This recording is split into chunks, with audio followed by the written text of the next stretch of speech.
Life can be an eternally life can be a mixture of eternally unanswered questions. Why did a talent like Sushant Singh Rajput have to lose his life? Why does world peace not exist? Why does the ecosystem have to suffer for our folly? And why, oh why, does Donald Trump have to look like an orangutan? Avril, next slide.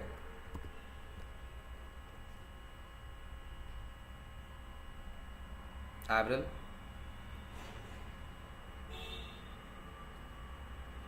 Okay.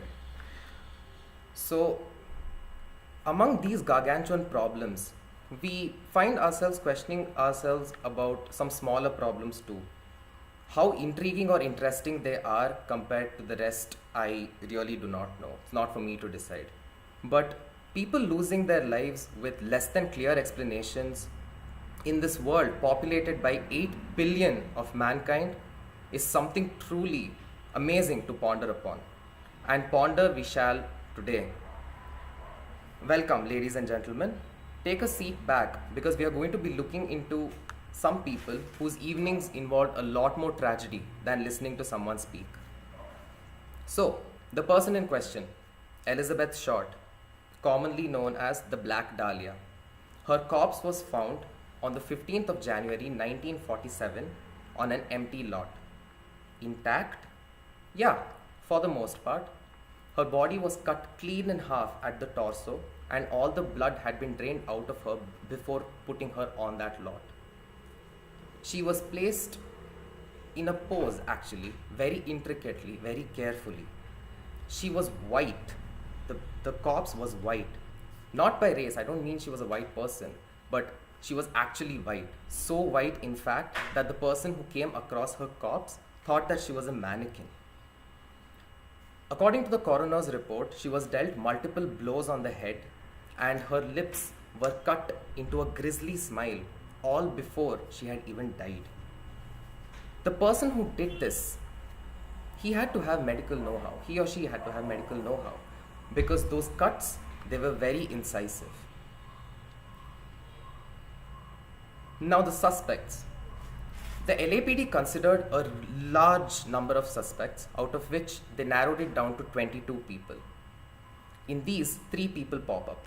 The person that last saw her alive, the last living detective who, investigated the original case, and George Hodel. Now, George Hodel, great guy, 2 kids, well connected, a doctor as a matter of fact. The not so great part, accusations from his daughter that she was sold for oral sex when she was just 13 years old, that he had sex with her when she was just 14 years old, and this is horrifyingly supported by her having a child when the mother herself was just 15. 15 years old. At 15 years old, I was thinking about acne and board exams, not sexual advances from family members. Dad of the year, am I right? But everything is not so dark and gloomy because now we come to his son, Steve Hodel. Steve Hodel did well for himself, as a matter of fact. He was in the LAPD for a major portion of his life. He retired very happily, and after his father's demise, happened to come across a couple of pictures. Yeah, very Snoopy, I know, but yeah, he came across a couple of pictures. It looked like the Black Dahlia, that murder that had not been solved yet. He just could not shake off the inevitable thought, and he investigated unofficially. He dug and dug and dug and found a lot of circumstantial evidence. So much so that I can't even mention all of it in this talk. It would be way too long. He tracked his father's movements, he tracked where he lived, he tracked the movements of the Black Dahlia the best he could, and he knew that it was possible by his father. Plus, his father had the medical know-how. It was a chilling feeling. But when he got the handwriting of his father analyzed and cross-checked with the letters that were sent to the LAPD by the original killer, they were inconclusive. Not only that, the photographs that he found, that might not have even been the Black Dahlia. It might, don't get me wrong, but might not either. What might have nailed him completely and close this case altogether might have been some audio tapes from when the LAPD wiretapped George Hodel's house because he was one of the suspects. 40 days of audio tapes, because no digital audio, 40 days of audio tapes were just completely lost. Remember me telling you that he was well connected? This was the way in which he was well connected, and it was totally possible because the LAPD was very, very corrupt at the time. What did survive though were a few transcripts in which apparently he said, "Supposing I did kill the Black Dahlia, they can't prove it now. They can't ask my secretary because she's dead." This might seem very conclusive to you and me, but the thing is, it's not beyond reasonable doubt in the eyes of the law. The most repulsive thing for me personally is this. I told you that she was very carefully laid out on the lot, right? So she was laid out somewhat like this with her arms above her head. George Hodel had a friend called Man Ray, a very, very popular artist. And it is said that George Hodel was inspired by that painting, the Minotaur, to place her exactly like that. Not only that, her lips were cut into a grisly smile, remember? Apparently, he was inspired by this one, Observatory Time, The Lovers, by the same guy, Man Ray. They are works of surrealism. This is really sickening because art is meant to be an escape. Art is meant to be a moment of inspiration by the creator himself. It's something that's almost superhuman to most of us. And it inspired something completely unspeakable. It's like, to put it into context, it's like me going around melting people just because I was inspired by Persistence of Time by Salvador Dali. Completely, completely unacceptable. So we boil down to this, don't we? Who did it? We do not know. And in our defense, the FBI didn't come to know either.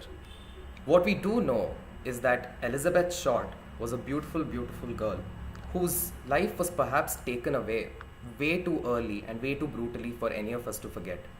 So the eternal questions remain, along with a small addition memory to who would have been an amazing person.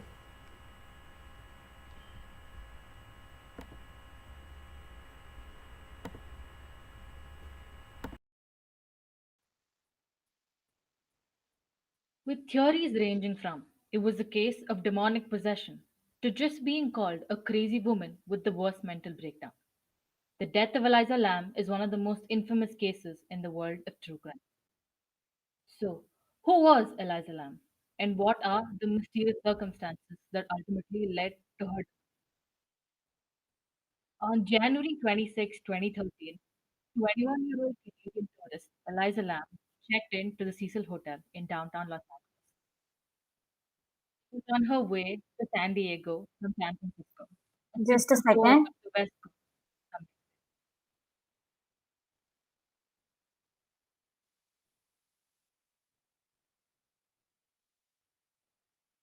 Ranjan, Ranjan mute.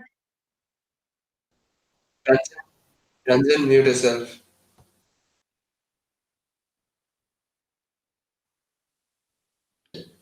Mute Mute. yourself. Mute yourself.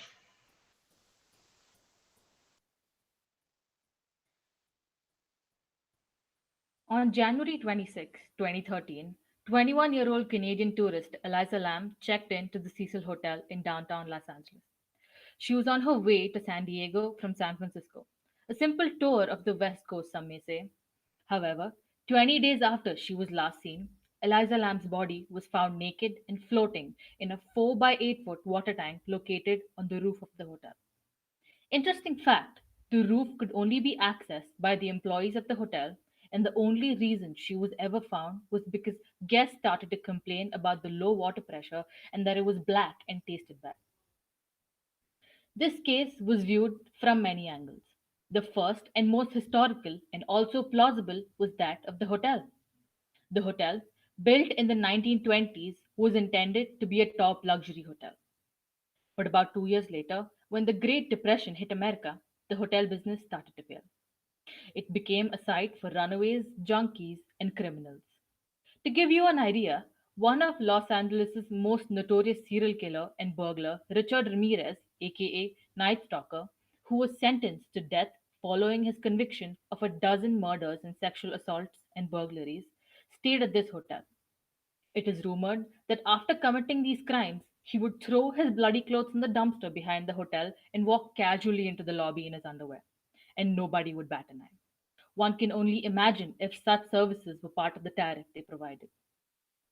People falling to their deaths was not an uncommon occurrence to these streets. There was a case of a woman who jumped off the building and fell on a pedestrian, killing both of them on the spot. Many also believe that the hotel was haunted, and the Black Dahlia from the aforementioned case was said to have been last seen at the Cecil Hotel as well. The second and victimizing angle is that of Eliza's mental condition.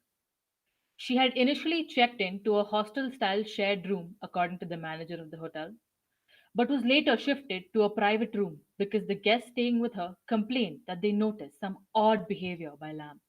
It was also a known fact that she was suffering from bipolar disorder and was on four different medications for the same.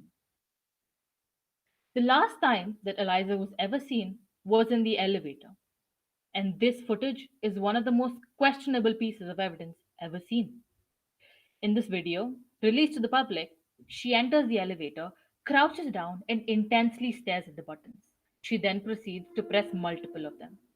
It was pretty obvious that the overall behavior of Eliza was as if she was scared and hiding from someone or something. Following these acts, she looks out into the hallway and quickly retreats, and proceeds to make these weird hand movements and gestures. Spookily enough, the whole time she was in the elevator, which was about 4 minutes, the doors remain open.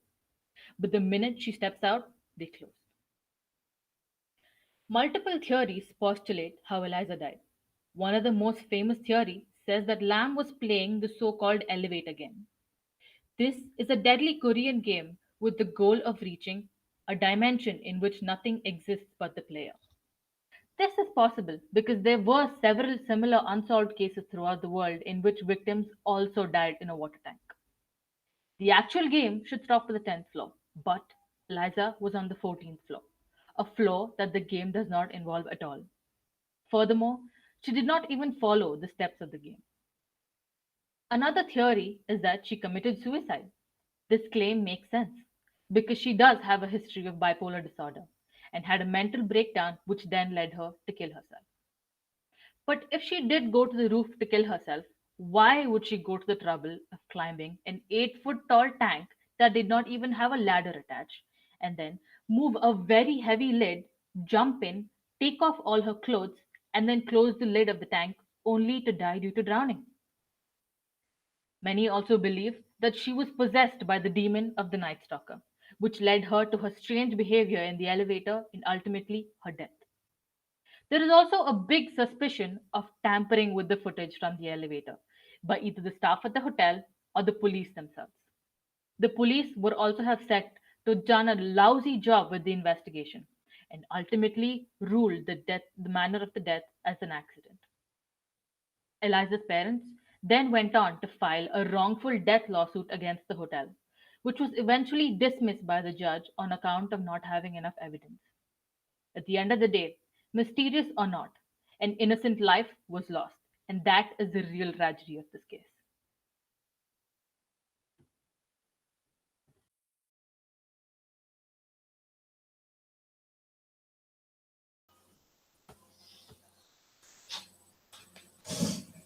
On February 25th, 1957, police authorities received an anonymous tip about a body in a box in the woods of Susquehanna Road in Fox Chase, Philadelphia.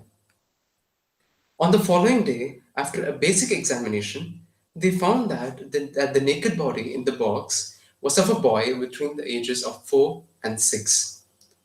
He displayed signs of severe malnourishment, and his hair seemed to have been hastily cropped into bowl style, possibly just before or after death, as clumps of hair were still found on his body. There were serious scars and bruises on his head, ankle, and groin, which suggested that he was badly assaulted, but yet very lovingly arranged in the box with his hands folded on his chest and tucked under a few blankets for warmth. The boy was struck on the head multiple times, and that could have been the plausible cause of his death. An L shaped scar under his chin and a few scars on his ankles further suggested that he had undergone a surgery of some sort. A detailed postmortem report of his body revealed that his fingernails had been carefully trimmed and his body had been possibly bathed prior to or following his death. He also had chronic eye ailment which wasn't well attended to. It was initially suggested that he had eaten beans and possibly vomited 2 to 3 hours before he died. This was later confirmed when authorities found the presence of some brown residue in his esophagus, which was, well, you guessed it, beans. It was estimated that the boy was out in the woods for about 2 days to 3 weeks. The authorities didn't know where to start until they found a serial number on the box in which the boy was found. The cardboard box was initially known to contain a bassinet of the kind sold by a company called J.C. Penney. The serial number seemed to be a very promising clue as it would help them track down the retailer of the bassinet and get the details of the person who bought it. The barcode led them to the store to which the shipment was delivered, which is located about 24 kilometers from the crime scene. The box was one among 12 other bassinets sold by the store, and there were no records of the customers as they had all paid for it in cash. 8 of the buyers came forward stating that either they had thrown the boxes away or used them for storage purposes, while the details of the remaining 4 are still unknown. The cops thought that the barcode and the fingerprints of the boy would help immensely. However, the case was more complicated than they thought. Despite heavy circulation across every single database in the country, the fingerprints found no match. The authorities were back to square one. I mean, they had to somehow fetch the boy's identity, right? So they decided to take it the hard way. Police authorities took the help of social workers to circulate about 400,000 flyers door to door describing the boy's features and questioning every single person they met. They distributed a photograph of the boy after entirely reconstructing his face in the hope that someone might recognize him. The boy was fully dressed and in a seated position as he may have looked had he been alive and healthy. However, the relentless efforts revealed nothing. The total anonymity of the boy and the lack of any piece of evidence that would help trace his origin was absurd. It was like he never existed in the first place. There must have been a worried parent or playmate out there who would have seen all the media attention, but no one came forward. The boy was a complete nobody, a cipher. To top it all off, there was no solid cause of his death. The case, in the due course of time, gained a lot of media speculation. Everyone wanted to know who the boy in the box was. Highly intrigued by the intricacy of the case, a series of professional detectives and cops began their own investigation of the boy. Consequently, a bunch of very interesting theories emerged. The most interesting theory among them, the M theory, arose when a lady named Martha admitted to the police about her knowledge of the boy in 2002, which is 45 years after the boy died. M claimed that her abusive mother had bought the boy from a family who were in dire need of money. She took her anger out on him in every horrific way one could possibly think of. The boy, barely 4 to 5 years old, was subjected to extreme physical and sexual assault for more than 2 years. One day, the boy vomited while having beans. In anger, her mother slammed his head against the wall and he fell unconscious. Unfortunately, the same day, while he was being bathed, the boy passed away. Now, this theory is in a way quite fascinating because the beans, the wetness of the body, the blow to the head, it all matches perfectly with the postmortem report. Unfortunately, they had to let this slide because Martha, or M, had a history of serious mental illness, plus their neighbors denied that they found a boy anywhere near that house that fit the postmortem report description. Another theory came forward when police officials discovered a J.C. Penney bassinet in a foster home located just about 2.5 kilometers from the crime scene while doing a routine search. They also found a set of blankets quite similar to the ones in which the boy was wrapped. Hence, it was theorized that the boy was the son of the owner's stepdaughter, and they killed him to hide the fact that she was unmarried.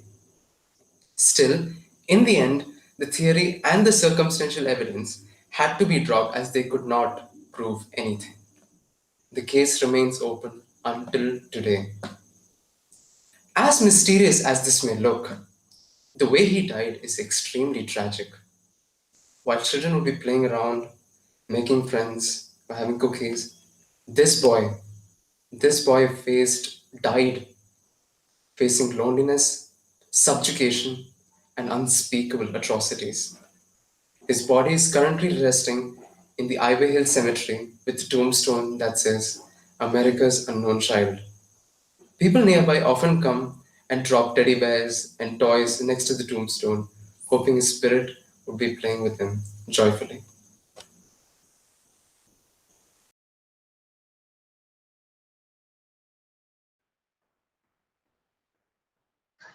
One one two Ocean Avenue, Amityville, Long Island. Sounds like a pretty normal address for a house in the 1970s, doesn't it? Well, in this very house, a family of 6 went to sleep not knowing that they would never see the light of day again. On the morning of 14 December 1974, the bodies of the Defoe family were found in similar positions, murdered in the exact same way. The Defoe couple and all their children, barring the eldest, were apparently murdered around 3 to 3:15 a.m. the previous night. The eldest son of the family, Ronald Jr., had discovered the bodies of his parents and he ran off to the bar nearby asking for help. The bodies of the whole family were found sleeping on their stomachs in their beds with gunshots from a .35 caliber rifle on the back of their heads. The police suspected that it was a mass murder committed by some serial killer. The strange fact was that the bodies showed no signs of sedation or struggle, and nobody in the area heard any gunshot. This left the police especially clueless about where to start the investigation. Now let's back up a little bit. Ronald Defoe Sr. moved into this house in Amityville in 1965 with his wife Louise and 5 kids: Ronald Jr., Don, Allison, Mark, and John. They seemed like a happy and peaceful family from the outside, but the reality was quite the opposite. The couple had many issues between them, and hence the kids had a mentally troubled childhood. They were especially scared of their father's abusive nature, and their mother was, well, always lurking around in his shadows. The eldest child, Ronald Jr., or Ronnie, was probably the most emotionally unstable link of the family. At a young age, he started to get addicted to drugs and alcohol and began lashing out on his family out of aggression. Some friends revealed during investigation that one time he even pointed a gun at his father and swore to kill him. This turned the attention of the police towards Ronnie, and they started interrogating him very frequently. He said that he left work at about noon the day before the murder and sat at the bar till quite late. When he reached home, he slept off and didn't discover the bodies until he got ready for work and he almost left the next day. Something seems fishy, doesn't it? Well, the police also thought so. Ronnie started to crumble upon further investigation and changed his story every single time. He confessed to the gruesome crime ultimately and led the police to the rifle and his blood-stained clothes. So he confessed to killing his whole family because apparently he was having a lot of fun shooting everybody in their sleep. He later said that his sister Dawn killed their father, and their mother went crazy upon seeing this and killed all her children. And he, well, just killed his mother. After a few years, he again changed his story and said that Dawn killed the whole family, and realizing what she did, he killed her. Now, the weird bit is that the rifle that the police found wasn't fitted with a silencer. So the fact that nobody heard any gunshots is still very mysterious. His lawyer filed an insanity plea during trial in his court. Apparently, he used to hear voices in his head that told him to commit the murders. Now, this plea led to people making up stories about the house being haunted. And just like every other important social and mental issue in the 70s, this one was also blamed on, surprise, surprise, ghosts. The Lutz family moved into this house almost a year after this incident. They left the house after just 28 days because they were apparently having paranormal experiences. George Lutz used to get woken up at 3:15 a.m. every single night. Now, this was the time around which the murder was committed, remember? Some people also say that this story was fabricated by the Lutzes for an interesting book idea, which they did end up selling to a big publisher in New York. Many famous books and movies were made on the basis of these claims. In this very house, a few years later, the photograph of the demonic boy was captured by a group of paranormal investigators. Now, this photo turned a lot of heads because he was believed to be the youngest Defoe kid, John Defoe.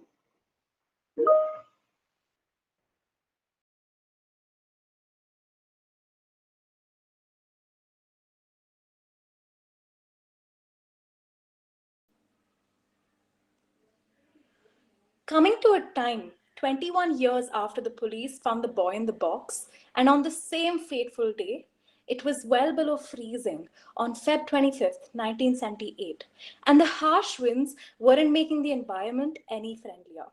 Still, the stabbing cold didn't keep a crowd from gathering at the Klingenberg Cemetery in Germany. The onlookers did not come to witness the burial. They were there to watch two men dig up the grave of Anneliese Michael. The official reason, as given by Anneliese's parents, was to give the girl who died 2 years earlier at the far too young age of 23 a proper casket. In reality, Joseph and Anna Michael, along with priests Ernst Alt and Arnold Renz, hoped that Anneliese Michael's remains would prove to them, if no one else, that she was free from demonic possession that they claimed took her life. A possession that was so horrific that her story was used in the making of the movie The Exorcism of Emily Rose. Anneliese came into the world as a healthy baby girl on September 21st, 1952, in Bavaria, West Germany. Coming from a strictly Catholic background, the family regularly visited church together. To the Michael family, the reformations of Vatican II were to be ignored. There was no simple atonement for sin, and one could not get by on atonement for their sins alone. At the age of 16, when others would be experimenting with drugs or jamming to the Beatles, Anneliese experienced her first seizure at school. She lost consciousness, and that night she woke to an overwhelming feeling of fear and dread. Unable to move, she then came to believe that that was the moment the demons entered her body and her horrific possession began. A year later, after suffering a similar episode, her mother took her to a neurologist, Dr. Luthi. A brain scan showed no cause for concern, but what she was experiencing was the complete opposite. Over the next 3 years, after many more episodes, she was diagnosed with psychosis caused by epilepsy in her temporal lobe, causing a range of side effects, changes in mood, and a loss of awareness. She was admitted and given medicines, but as she left the hospital, the seizures and demons followed along. When her symptoms didn't lessen and she fell into a pit of depression, she returned to Dr. Lucy once again. And in 1975, she now complained she could hear demonic voices whispering to her about her rotting in hell. Her meds were changed, and she was diagnosed by two doctors as being both neurotic and epileptic. But her behavior was constantly deteriorating, and by the summer of 1975, she was suffering from extreme insomnia. She refused to visit church, insisting that even trying to enter through the doors was too physically painful. She began to eat spiders and flies found around the house. She would urinate on the floor before kneeling to lick it up. She would rip her clothes from her body and lash out at her parents and sisters in fits of rage, biting, kicking, and punching. She smashed pictures of Jesus and Virgin Mary and destroyed crucifixes and rosary beads. In between these intense outbursts, even though she believed taking her own life was an unforgivable sin, Anneliese frequently considered suicide. All of this was proof enough to Father Alt that Anneliese was not suffering from a medical condition, but that demons had entered her body, trying to take her soul. He knew that there was only one way to help the troubled girl. Anneliese needed to be given an exorcism in accordance with the Ritual Romanium of 1614, and arrangements were made. On September 24th, 1975, Father Renz performed the first of 67 such exorcisms that her frail body endured over a period of 10 months. 42 of these sessions were recorded, and these audio tapes are intensely disturbing to hear. During these sessions, Anneliese revealed that she was possessed by 6 demons. She would scream, and her body would contort when sprinkled with holy water. By May the year after, the sessions became even more horrific. Anneliese was now refusing to eat anything. She had started to self-harm and had to be restrained because she bit holes in the walls and smashed her head through a window. Silence finally fell over the house on the morning of the 1st of July, a month later, and Anneliese was finally at peace. Dehydration, starvation, and sheer exhaustion took her life, a result of all of the trauma from these exorcisms. Her body was in a horrific state too. Her knees were smashed and broken because of the violent way in which she had thrown herself down to a kneeling position for the hundreds of genuflections she performed over and over. She weighed 30 kilos, the average weight of a 10-year-old child. Open sores all over her body, 2 black eyes, her mouth and nose were raw because of the constant self-harm. A criminal investigation into the death began. Father Alt, Father Renz, and her parents were charged with negligent homicide. The trial lasted for over a year, and the prosecution insisted that Anneliese was suffering with a mental illness and that medical intervention should have been sought to avoid the resulting starvation. However, their defense insisted that Anneliese had the right to refuse medical treatment and that they had eyewitness testimony and recordings that would prove that she was suffering from demonic possession. A judge found the defense guilty and sentenced all 4 of them to 6 months of prison, which was later suspended. Anneliese's grave can now be seen from the bedroom of her family home where she died. Her final resting place and the chapel her parents had built in her honor became a place of pilgrimage to pay respects to the girl who died for the sins of the world.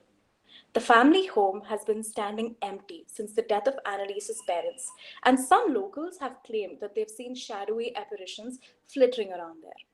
On the 6th of June 2013, however, a huge fire started at the property and destroyed both the sawmill and the house. Fast forward to 1984, German bishops and theologians formed a commission to review the case of Anneliese Michael and found that the church did not do enough to help a girl who was clearly mentally ill. In their review, the commission highlighted specific parts of the exorcism rites that feed into the delusions of a person who is suffering from a mental illness.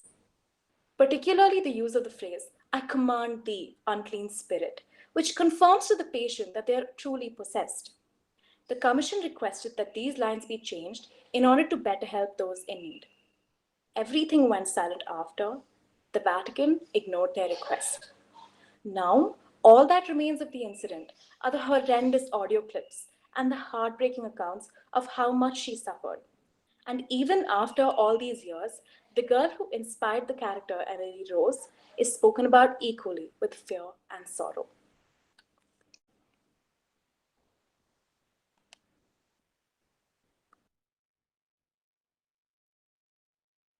Just for a second, I want you to imagine that you are back in Manipal, walking by the hostel blocks towards Epsi. Calm and peaceful, you are about to reach your destination when you're suddenly approached by someone. Oh, no, not the infidels people. These are some psychologists from the Johannes Gutenberg University, and they're here to ask a single question. Do criminals gain any useful information about forensic evidence when they watch any crime shows or crime media?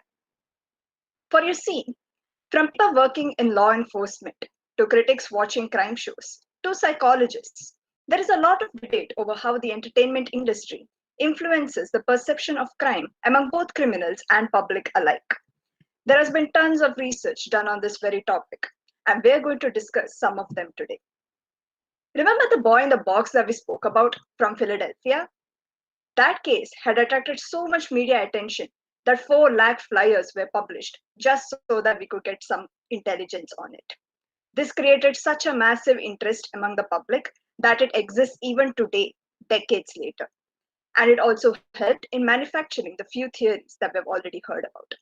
Similarly, the story of Anneliese Michael that we just heard also was popularized by the 2005 movie, The Exorcism of Emily Rose. Several other podcasts and other media have also made use of the story as well, resulting in much more exposure of the tale. So, from exorcisms to kidnappings to crime, mysterious deaths have taken the media industry by storm.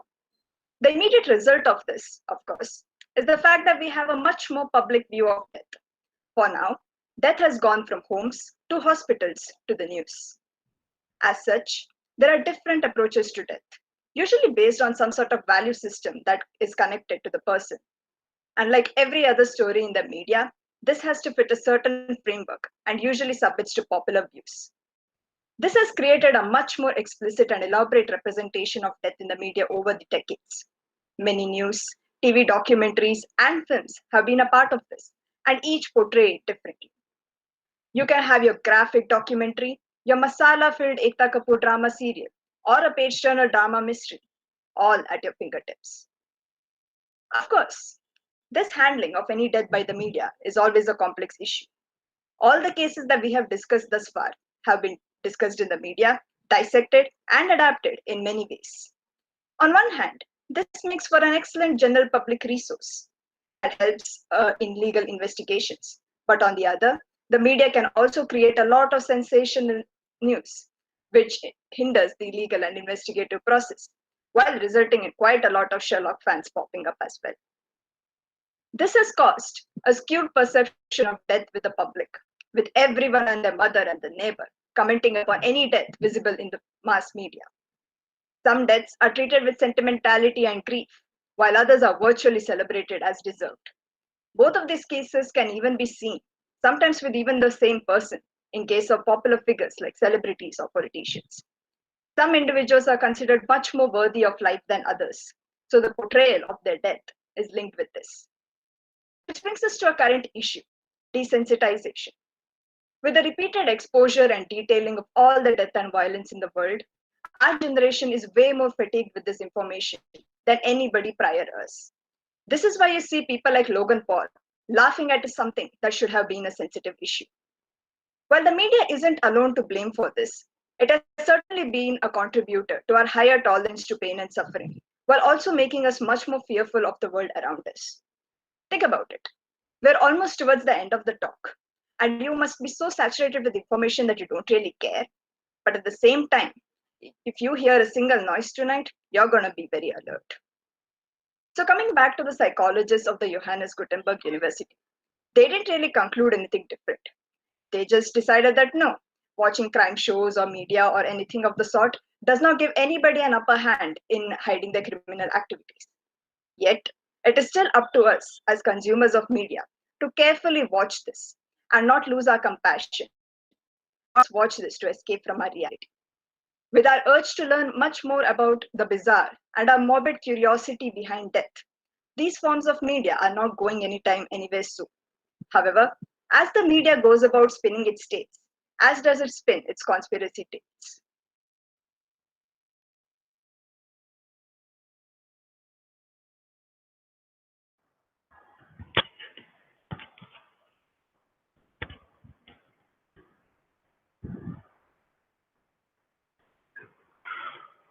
Why are we humans drawn towards conspiracy theories and murder mysteries? I'm pretty sure all of you are going to get nightmares tonight, but then you're still here watching the stream. Well, before we delve into that, let me give you something simple called the Occams Razor. For the few cultured people who watched House, you probably know what this is. But for the rest of you who haven't, let me explain to you what that is. Occam's Razor is a principle from philosophy. It states that if there exist two explanations for an occurrence, the one that requires the smallest number of assumptions is usually correct. The term Occam's Razor comes from the misspelling of the name of the guy who came up with it, William of Occam. If two competing theories explain a single phenomenon, and both of them give the same conclusion, and they both are equally persuasive and convincing, they both explain the problem or situation satisfactorily, the logician should always pick the one which is less complex. The idea is to cut out extra unnecessary bits, hence the name razor. I'll give you an example to illustrate this. Suppose you come home and discover that your dog has escaped from the kennel and chewed large chunks out of your couch. Two possible theories come to your mind. Theory one is that you forgot to latch the kennel door and the dog pressed against it, opened it, and the dog was free to run around your house. This explanation requires two entities, namely yourself and the dog. The second theory, albeit a little more complex one, is the much more interesting one. Say an unknown person, skilled at picking locks, managed to disable the front door, then came inside the house, set the dog free from the kennel, then snuck out again, covering up any sign of his presence, then relocked the front door, leaving the dog free to run amok inside the house. This theory requires three entities: yourself, the dog, and the lock-picking intruder. Well, in the first case, there's not much of a skill involved, but just your plain old forgetfulness. But in the second case, it requires a person who is extremely skilled at lockpicking. Well, now we know which is the more probable one.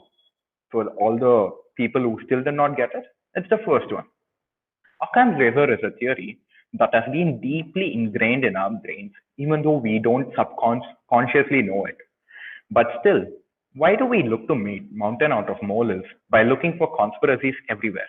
Why are we so susceptible to mysteries? What's the psyche behind all this? Well, the answer to this, like to any good question, is complicated. Psychological research has uncovered several mechanisms underlying our perpetual penchant for purveying preposterous plots. Let's look at a few major ones. Firstly, it's something called the fundamental attribution error. Well, what is it? When we observe an event happening, we are much more likely to attribute it to some intentional internal motive than to circumstance and pure coincidence. The second theory is confirmation bias and its closely associated belief perseverance phenomenon. These two are well-known aspects of our cognitive hardware. Confirmation bias refers to the fact that we tend to become attached to a belief to search for information in ways that confirm our notions. And belief perseverance is the fact that we tend to maintain our beliefs even after the original statements that gave rise to it has been refuted. If you look at a scenario where you have a crush on a person, you tend to look at only the positive signs and you ignore all the red warning lights that person clearly gives out. This is confirmation bias. And well, when your friends point out the red warning lights, you chalk it up to jealousy. Well, you're an idiot, and this is the belief perseverance in you acting up. The third psychological factor is our desire to be uniquely knowledgeable, to possess knowledge that others don't. Knowledge is power is something we've heard while growing up. And this fact has inspired us so much that we would rather feel powerful than feel powerless. Fourth is our brain's adaptive capacity for pattern recognition. So essentially, our brain has evolved to find and recognize patterns in all cases and fill in all plausible blanks to help us affirm the pattern. In extreme form, this thing is called pareidolia. Well, it might sound fun when you see a face on the moon or when Karens of the world see Jesus in a piece of burnt toast. This tendency has a very dark side to it. Because in the absence of a pattern, our brain will tend to invent one and impose it on the world. Our brain usually seeks order, cause, effect, and intentionality. But life is filled with anything but that. Life is full of chaos, blind chance, and disorder. When these conditions impinge on us, we become distressed. And to reduce the distress, we are compelled to make stories that fit our demands of the brain rather than the facts of the world. Moreover, humans are social animals. Our brains have evolved to seek patterns not only in the external world, but also in the interpersonal time. The capacity to guess what another person knows and how that knowledge will affect that person's behavior is what psychologists call the theory of mind. In this context of mysterious murders and conspiracies, we have evolved to speculate the intentions of others and pay particular attention to their perceived hostile intentions, since the cost of missing such an intention is higher than the cost of a false alarm. So the next time next door nosy neighbor wants to know what's going on in the household, well, she will just blame it on evolution rather than her unsettling feeling. Conspiracy theories are at the very core about community, manifesting our fundamental tribal impulse, the psychological need to belong, to be a part of a well defined group. Sometimes we just have the burning desire to feel a belonging, we feel a sense of belonging somewhere, that we are ready to believe whatever cock and bull any Tom, Dick, and Harry come up with, even if there's only a small iota of common ground between the theory and your own beliefs.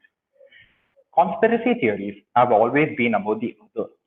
Essentially, conspiracy thinking and finding solace in a mystery lies in our ancient instinct to divide the social world into two parts, namely us and them.